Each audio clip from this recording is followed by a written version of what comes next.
Plus, he looks like he came out of a magic lamp and he's going to grant you 3 wishes.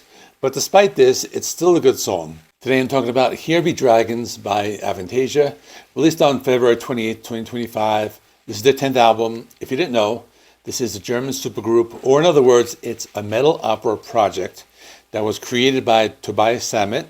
He's the lead singer of Edguy. The main feature of this band is that they have a lot of different vocalists from a lot of different rock and metal bands. I'll talk about them as I go through the songs. There were a lot of big names. Although I felt in this album, there were a lot of people missing that I was expecting. I'll get to that. As for the music, it's very big and theatrical. Sounds like what you would expect. It's a metal opera. And I would say a blend of heavy metal, symphonic metal, power metal, and melodic hard rock. Previous album was called A Paranormal Evening with the Moonflower Society. I reviewed that one on my channel, and I thought it was a very good album. It had a great lineup. It included Floor Johnson, Jordan Land, Ralph Sheepers, and Eric Martin. But unfortunately, the aforementioned singers are missing from this new album. But we still have some of the other constants, such as Michael Kiske and Geoff Tate. So you might be thinking I'm being negative with the new album. I'm not. I just wanted to voice my opinions and my disappointment with the lack of some of my favorite vocalists who have appeared on previous albums. I think some of the past albums had some bigger names, such as Alice Cooper and Dee Snider, but I think they were only on one album each. But now that I expressed my initial minor complaints, let me talk about the new album. The album is pretty much a similar format to the previous ones. There are 10 songs. It's 50 minutes long. Songs are in the 3 to 5 minute range. There's one longer track at close to 9 minutes. The opening track, Creep Show, was one of the singles. It's a very big and theatrical sounding track. Thought it was a pretty good way to kick off the album. It has Tobias Sammet on vocals. I like the fact it's a catchy song. It has a very European power metal sound. It also sounds a lot like those melodic hard rock bands that are very popular. The vocals are very big. It's a fun song. I thought the album started off pretty strong. It has a cool guitar solo by Sasha Paeth, and he is the band's guitar player. Next song is the title track. This features Geoff Tate on vocals. This is also the longest song on the album. I've always been a fan of Geoff Tate, even though I think his vocals are not the same as they were in the 80s. Plus, he looks like he came out of a magic lamp and he's going to grant you 3 wishes.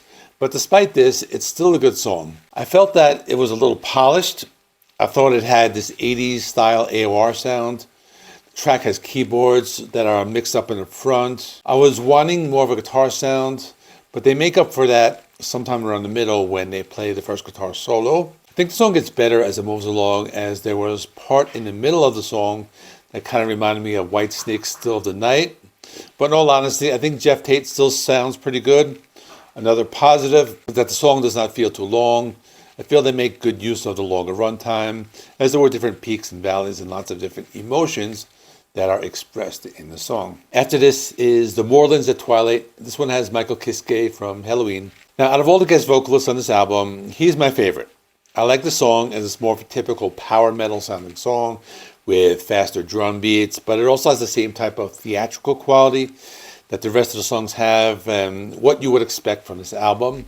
I also like the drumming on the song. It has a fast-paced double bass drumming, and that's common with power metal bands. And if you didn't know, the drummer is Felix Bonke, and he played in Edguy and a few other bands.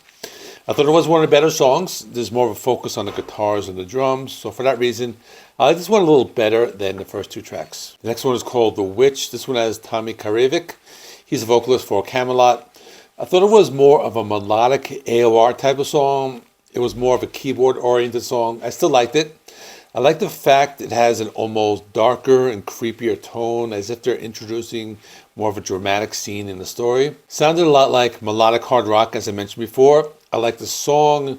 I felt it had a nice balance between the hard rock and the guitars and the keyboards. Tommy Karevic really gives a good vocal performance. He put a lot of feeling into the performance. There was even a part in the second half of the song with some of those creepy choir vocals, and they lighten up the mood with some more upbeat keyboards. Next song is called Phantasmagoria. It's track number 5. We're at the midpoint of the album. This is Ronnie Atkins. He's from Pretty Maids in Nordic Union. This was another one of those power metal sounding songs. It had more of an upbeat sound in general, but there were moments where the vocals sounded a little darker and dramatic. Thought it was another good one. It was very theatrical, dramatic. There was a nice mix of keyboards and guitars. The guitar solos sounded very good. I liked the drumming. It was more of a heavy metal style as opposed to that faster paced power metal drums that they used on other songs. Next song is Bring on the Night with Bob Catley. He's a solo artist, but he's acted as vocalist in other bands. It was more of a melodic AOR type of sound. It had a lot of keyboards, more of an upbeat sound. It was one of the more laid-back songs, or I would even call it a power ballad, which would be the first on this album, although it still has the same type of big, epic, theatrical sound. I thought it was one of the weaker tracks, as I prefer the more guitar-centric ones. But on a positive note, it had a pretty cool guitar solo. After this was Unleash the Kraken. This one had Tobias Sammet on vocals. It was a good song. It was one of the faster and heavier power metal sounding songs. Had a fast-paced drums, more guitars. It's track number 7, so it shows how they place different types of songs in the album. I would say one of my favorites. It's just a very big and melodic power metal song. Has some of that fast double bass drumming, which is something I like a lot. It also has heavier guitars and more of those creepy choir type vocals. So maybe my favorite song on the album, even though I may have said that already, but probably one of the heaviest and more in line with the type of music I enjoy listening to. Next is Avalon with Adrienne Cohen. She's a vocalist from a band Seven Spires. This one also has Tobias Sammet on vocals as well. The female vocals come in about a minute and a half into the song. It was more of a duet. I thought it was okay. I thought it would have been better if they let Adrienne Cohen sing the whole song by herself, but they probably wanted the song to be a duet just because of the nature of it. But on a positive note, the guitars sound very good. There's a lot of symphonic elements, and it makes it sound very big, theatrical. This one reminded me more of something you would hear from a typical symphonic metal band. And there were some folkier parts in the song as well. Next song is called Against the Wind. This one features Kenny Lacaremo. He is from the band Heat. That's a melodic AOR type of band. But this song was more of a power metal type of song at a faster pace, more of a typical power metal sound. Thought it was a very good track. Had guitars more in the forefront and other elements were mixed lower. And I liked the double bass drumming on this one. I thought it was one of the harder hitting tracks. Sounded different than what I remember listening to with the band Heat, even though I haven't listened to them in a while. There was also this dramatic turn in one part of the song. Before the solo, it got very soft, but then went right into the blazing solo, so I thought it was pretty cool. Last song is called Everybody's Here Until the End. This features Roy Khan. He's a vocalist of the band named Conception, which I'm not very familiar with. The song was okay. It was more of a power ballad, and there was more of a focus on piano and keyboards, and guitars were mixed lower in the mix. But it had this, or it was a climactic type of song. It feels like they are bringing everything to an end and finding the light at the end of the tunnel or something like that. I didn't follow the story too extensively. That's what I thought.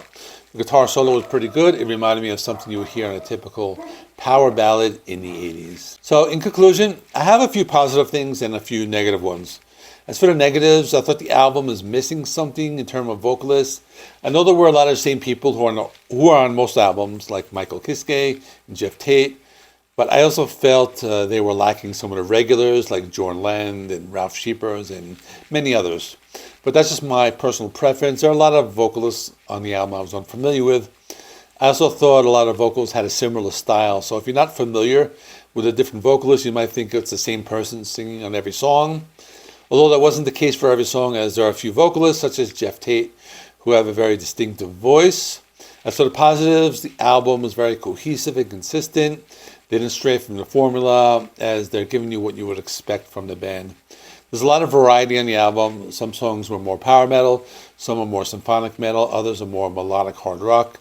My score is an 8 out of 10, even though I felt it was lacking something that the previous albums had. It was still pretty good. I might do an album ranking sometime in the future. I just want to compare everything.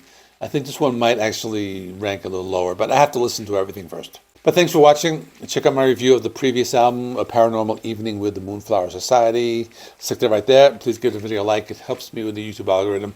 Please subscribe if you have not already. I do rock and metal reviews and rankings and more. I'll see you in the next one.